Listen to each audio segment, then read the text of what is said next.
Hi, welcome to my channel. අද මම ඔයාලට කියලා දෙන්න හදන්නේ මෙන්න මේ මොඩල් එක කොහොමද හදන්නේ කියන එක. අද ටියුටෝරියල් එකේදී මම Blender 3D තමයි පාවිච්චි කරන්නේ. ඒක බේසික් බිගිනර් විදිහට තමයි මම කියලා දෙන්නේ. එතකොට බේසික් ටූල්ස් එක්ක සිම්පල් ටෙක්නික්ස් ටිකක් පාවිච්චි කරලා මේ වගේ මොඩල් එකක් හදන හැටි අපි අද බලමු. මේ ටියුටෝරියල් එක ඇත්තටම ටියුටෝරියල් සීරීස් එකක්. මේක ඇවිල්ලා ගයක් ඉස්සරහා තියෙන චූටි ෂවල් එකක්. එතකොට ඒ ගයක් හදන හැටි ඒ හැමදේම මම මේ විදිහට හෑන්ඩ් ස්කෙචස් පාවිච්චි කරලා මොඩල් කරන විදිය කියලා දෙනවා. එතකොට අද අපි බලමු මේ චූටි මොඩල් එකෙන් කොහොමද අපේ වැඩේ පටන් ගන්න කියලා. මේ මොඩල් එකට මම ඉන්ට්‍රොඩක්ෂන් එකක් දුන්නොත් මේක මම හැන්ඩල් එක 1 2 3 පාර්ට්ස් තුනකට මම හදනවා. ඊට පස්සේ මේ මෙටල් පාර්ට් එක වෙන මේ විදිහට හදනවා. එතකොට මේ හැමදේම හදනකොට ඒක හදද්දී මම පාවිච්චි කරන ටූල්ස්, ටෙක්නික්ස් ඔයාලට ෆලෝ කරලා ඔයාලගේ මොඩලින් ජර්නි එක සක්සස් කරගන්න පුළුවන් වෙයි. එහෙනම් අපි ස්ක්‍රීන් එකට ගිහිල්ලා මේ මොඩල් එක හදමු. ඉස්සෙල්ලා මම මේ කැමරා එකයි මේ ලයිට් එක ඩිලීට් කරනවා. ඒ ටික මට වැඩක් නැහැ. ඊට පස්සේ මම මගේ රෙෆරන්ස් ඉමේජ් එක ගේනවා ෂවල් එක. ගෙනල්ලා ඒක මම ටිකක් සෙන්ටර් එකට වගේ ගන්නවා. අරගෙන මම මේක ඉස්සෙල්ලාම මගේ රොටේෂන්ස් ටික හදලා x axis එකට හරියන විදිහට ඒක ප්ලේස් කරගන්නවා. හරි. දැන් අපි වැඩේ පටන් ගමු. මම ඉස්සෙල්ලා මේ හැන්ඩල් එක තමයි හදන්නේ. ඒකට මම මේ තියෙන කියුබ් එකම යූස් කරනවා. මේක ටිකක් ලොකු වැඩි. ඒක නිසා අපි ඒක ස්කේල් කරලා අඩු කරගමු.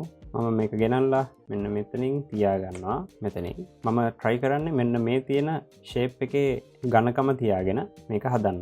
තව චුට්ටක් මේක පොඩි කරගමු. දැන් මම object mode එකකින් edit mode එකට ගිහින් මේක හදන්න පටන් ගන්නවා. මේ surface එක අරගෙන ඒක මම extrude කරගන්නවා මේ විදිහට. මම මේ විදිහට එක්ස්ට්‍රූඩ්ස් කීපයක් ගන්නවා. හේතුව තමයි මට මෙන්න මේ තියෙන ෂේප් එක හදාගන්න නම් ගොඩක් වර්ටිසස් ඕනේ. හැබැයි ගොඩක් ඕන කියලා ගොඩක්ම ගන්නත් බෑ. එතකොට මොඩල් එක බර වැඩි වෙනවා. අපි මේක ගොඩක් රියලිස්ටික් විදිහට හදන්නෙත් නැති නිසා අපි වර්ටිසස් ටික මිනිමල්ම තියාගෙන අපි මේ මොඩල් එක හදාගමු. දැන් මම වයර්ෆ්‍රේම් එකට ගිහින් මේ ටික මම මේ විදිහට ප්ලේස් කරගන්නවා.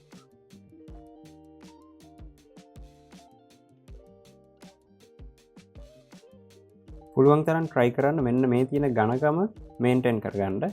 ඒ කර්වේච් එක යන විදිහට මෙන්න මේ තියෙන vertices ටික හරියට ස්ප්‍රෙඩ් කරගන්න. හරි.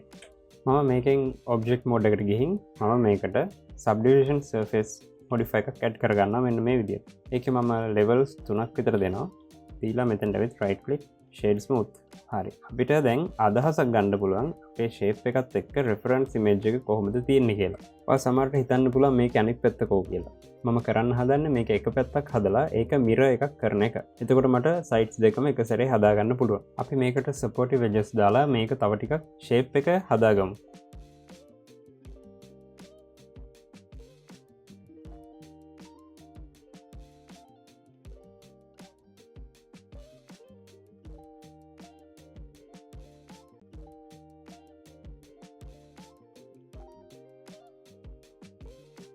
හරි. මම හදාගත්ත ෂේප් එක ගැන මම සතුටුයි. ඒක නිසා මම දැන් මේකේ මිරර් එකක් ගන්නවා. මිරර් එක කරන්න කලින් edit mode එකට ගිහින් අපි මෙන්න මේ surfaces ටික delete කරගන්න ඕනේ. මෙන්න මේ ටික. දැන් අපිට පුළුවන් මේකට mirror modifier එක දෙන්න. add modifier generate mirror y clipping. මෙන්න මේ වගේ දෙයක් වෙලා තියෙනවා. අපි ඒක හදාගමු. ඒක මෙහෙට drag කරනකොට ඔයාලට පේනවා ඒක හරි යනවා. ගැන එක තැනකින් ඒක නවතිනවා. මෙතනත් එහෙමයි. මෙතන එක අපිට පේන්නේ නෑ. හැබැයි මේක චුට්ටක් මෙහාට කරලා මේ පේනවද? මෙතන තමා තියෙන්නේ අර සෙන්ටර් ලයින් එක. ඒකින්ද ඒක එතනින් තියලා මේ ටික ගෙනල්ලා මෙහෙන් තියාගමු. පොඩ්ඩක් ඉන්න. එතන චුට්ටි වැරද්දක් වුණා. අපි මෙන්න මේ edges ටික delete කරගමු. මේක මම මෙහාට drag කරනවා. එතකොට සෙන්ටර් ලයින් එකකින් ඒක නවතිනවා. ඔබ්ජෙක්ට් මෝඩ් එකට ගිහින් බලමු අපේ මොඩල් එක. ඕකේ. දැන් අපි හැන්ඩල් එකේ ඉතුරු ටික හදාගමු. මෙන්න මේ පාර්ට් එක තමයි මම හදන්න යන්නේ. ඒකට මම සිම්පල් සිලින්ඩර් එකක් තමයි යූස් කරන්න හදන්නේ. shift A mesh cylinder. දැන් මේක ලොකු වැඩි අපිට පේනවා. ඉතින් අපි top view port එකට ගිහින් මෙන්න මේ විදිහට මේක size එක ගොඩාක් අඩු කරගමු. පොඩ්ඩක් center කරගමු.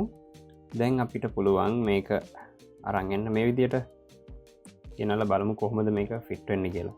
සාමාන්‍යයෙන් ශවල් එක ඔයාට පුළුවන් මෙතනදී අපි මේකට කියන්නේ ඩිසිෂන් මේකින් කියන්නේ අපිට මේ මොඩ්ල එකක් හදනකොට ඒ වෙලාව අපිට රෙෆරන්ස් ඉමේජ් එක මොන විදිහට තිබ්බත් අපි කැමති විදිහට අපේ ක්‍රියේටිවිටි එකත් එක්ක අපි ගන්න ඩිසිෂන්ස්. ඉතින් ඔයාට පුළුවන් මෙන්න මේ හැන්ඩල් එකේ මෙන්න මේ බාර් එක වගේ කෑල්ල සමහරට ඔයාට පුළුවන් මෙන්න මේ විදිහට හදන්න. එක්ක ඔයාට පුළුවන් මෙන්න මේ විදිහට අඩුවෙන් තියලා හදන්න. ඒක ඩිසයිඩ් කරන්න ඕන ඔයා. මම මෙන්න මේ ගානට වගේ තියාගන්නවා. ඒක මගේ ඩිසිෂන් එක.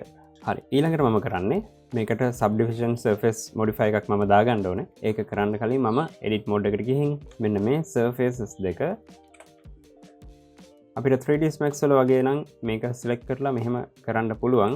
හැබැයි මේ මෙෂ් එක තියෙන නිසා අපිට ඒක කරන්න අමාරුයි. ඒක නිසා අපි මේ කියුබ් එක හයිඩ් කරගෙන ඉමු. හරි. මේකයි මම ඩිලිට් කරගන්නවා. දැන් මම ආයෙත් මගේ ශවල් එකේ හැන්ඩල් එක ඔන් කරගන්නවා මේ විදිහට. අපි මොඩල් එක හදාගෙන යනවා. මේ ටික මම මේ විදිහට ඩ්‍රැග් කරගන්නවා. අපිට බැලුම චුට්ටක් තේරෙනවා මෙන්න මේ පාර්ට් එක ටිකක් ඝනකමටයි තියෙන්නේ. එහෙනම් අපි ඒ විදිහටම හදාගමු. ඒක ඇවිල්ලා ඩිසිෂන් මේකින් පාර්ට් එක. ඔබ්ජෙක්ට් මෝඩ් ගිහින් අපි මේක ටිකක් ලොකු කරගමු. මේ ප්‍රමාණය. ඔව් ඒ ප්‍රමාණය මම කැමතියි. ඔව් මේ විදිහ හොඳයි. මම ආසයි. හරි අපි වැඩේට් කරන් යමු. edit mode. හරි. අපි දැන් මේකට supportive edges දාගමු. එතනට ඇවිත් loop cuts දාගමු. මේ විදිහට මෙහෙට drag කරලා එකක් මෙහෙට drag කරලා එකක් center එකෙනුයි මේ විදිහට ටිකක් දාගමු. දැන් මම මේකට right click shade smooth add modifier generate subdivision surface levels 3 object mode edit mode මේ edge ring එක මම select කරලා මේ විදිහට මම ඇතුළට ස්කේල් කරගන්නවා. හේතුව තමයි සාමාන්‍යයෙන් මොඩල් එකක හැන්ඩල් එකක් අර නිකන් ෂාප් විදිහට මෙහෙම ඉවර වෙන්නේ නැහැ. මේ විදිහට මම ඒක ඇතුළට ඩ්‍රැග් කරගන්නවා. අපිට පුළුවන් ඕනනම් ඒකට සපෝටිව් එජ් එකකුත් දාන්න මේ විදිහට. මේ ගානට විතර තියාගමු. අපිට පුළුවන් මෙන්න මේ ටික කැමතිනම් පොඩ්ඩක් විතර ස්කේල් කරලා අඩු කරගන්න. මෙන්න මෙහෙම. ඒතර අර ඒකේ ෆිනිෂින් එක හොඳයි. පේනවද? ඒ වෙවිලා මොඩල් එකක් හදාගෙන යනකොට ඔයාලට කවුරුත් කියන්න ඕනේ නැහැ. ඔයව හිතලා කරන්න ඕන දේවල්. එතකොට තමයි ආගේ මොඩල් එක නීට් එකට බලන කෙනාට ලස්සනට පේන්නේ. හරි අපි අපේ ඉතුරු ටික හදාගමු. මේකෙන් පස්සේ තියෙන්නේ හැන්ඩල් එකේ ඉතුරු බාර් එක. ඒක හැබැයි මේකට වඩා චුට්ටක් අඩුවෙන් තමයි තියෙන්නේ. thickness එක අඩුයි. මගේ වැඩේ පහසු වෙන්න මම මේකේ කොපි එකක් අරගෙන paste කරගන්නවා. මේ විදිහට. ඒක මට පුළුවන් thickness එක ටිකක් අඩු කරන්න මේ විදිහට shift එක press කරගත්තම චූට් increments වලින් ඒක අඩු වෙනවා.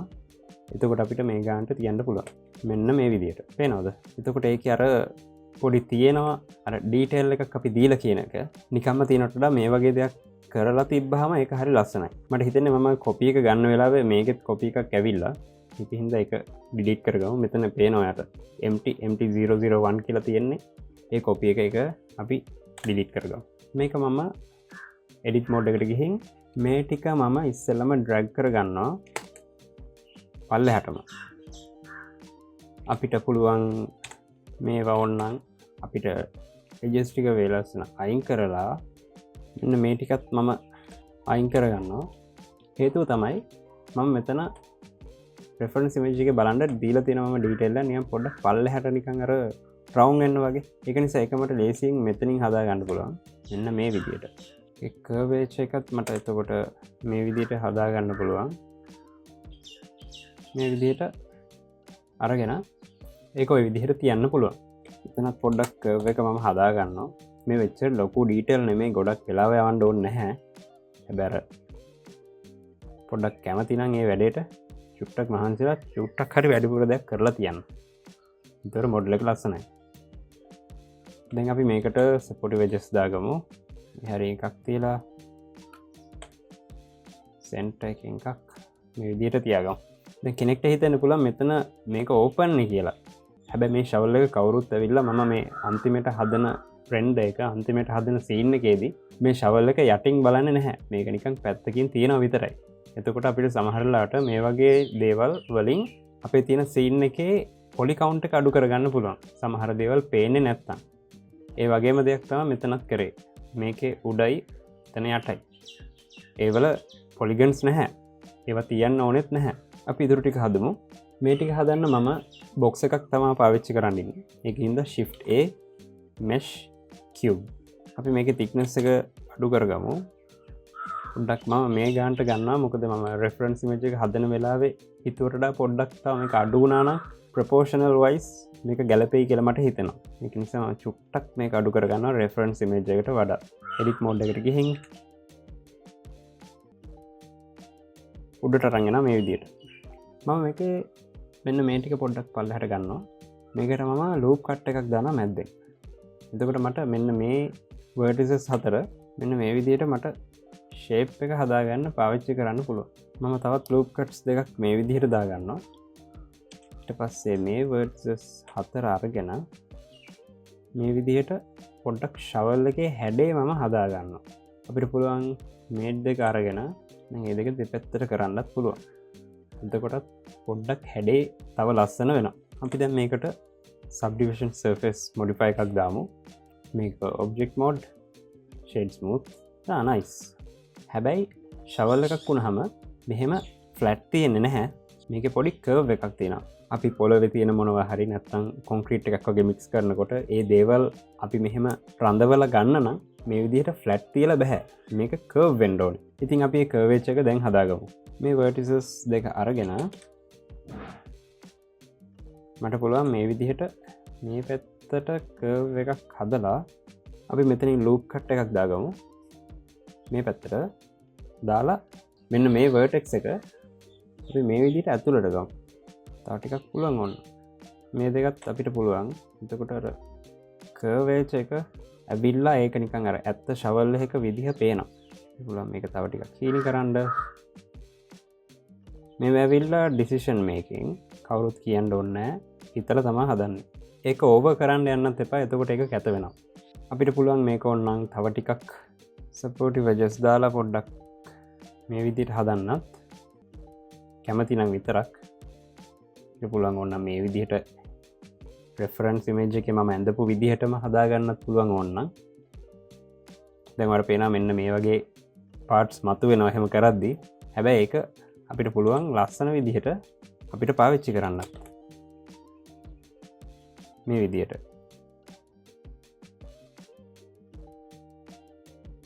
අපි object mode එකට ගිහින් බලමු කොහොමද අපේ model එක පේන්නේ කියලා.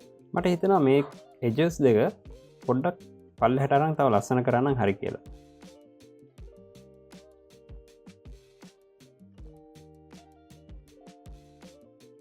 මේවත් පොඩ්ඩක් අරගෙන දැන් බලමු කොහොමද කියලා. reference image එකටත් මම ඇඳපු මගේ ඔළුවේ තිබ්බ ඩිසයින් එකටත් හානියක් වෙන්නේ නැතුව තවත් ටිකක් ලස්සන විදිහට මට මොඩල් එක හදාගන්න පුළුවන් වුණා. මේ මොඩල් එක හදද්දී ඔයාලට මොන හරි ප්‍රශ්න ගැටලු ආවා නම් කමෙන්ට් සෙක්ෂන් එකේ මට දාන්න. ඒ ටික මම බලලා රිප්ලයි එකක් දෙන්නම්. තවත් මේ විදිහම වැදගත් ටියුටෝරියල් එකකින් හම්බෙමු. Until then, goodbye.